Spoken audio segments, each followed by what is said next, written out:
Aloha, this is Jessica Smith responding to the article For Whom the Locomotive Tolls.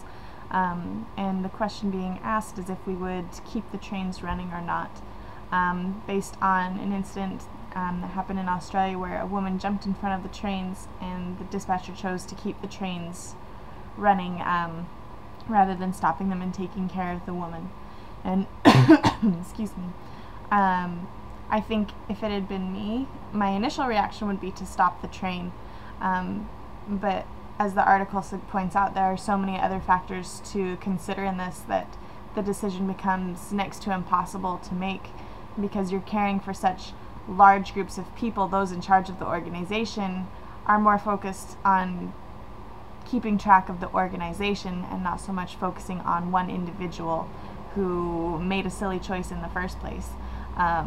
And so maybe I would choose to keep the trains running if I were in the head of an organization. I think it would. There are so many ifs in this hypothetical situation. There's so many different ways that this can be argued, as we proved in class today. You can argue this until you're blue in the face. There will always be a counter argument, and that what's moral and what's not, or if it's even a question of morality, if it's more a question of business. You know, we have these organizations for a reason.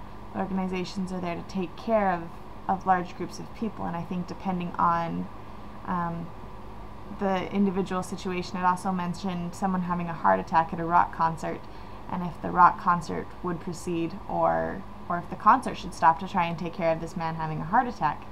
If it had been me, I wouldn't want to cause a disturbance, or if it was me having the heart attack, I would want a few people close by me to take care of me, but why should the concert stop? Why ruin a night for a whole bunch of other people? And that would be my main concern, I think, in this situation, is I also don't want to, there's too many other people involved, and there are ways to maybe manage both at the rock concert, but not so much in the train station, and it makes these decisions incredibly hard to make, depending on where your focus is and what's most important, the individual versus the larger community. And I think in this position I would probably choose the larger community, because that's the purpose of the organization. If I had been in that position, I would probably want to take care of as many people as I could, and that would probably be done by keeping the trains running.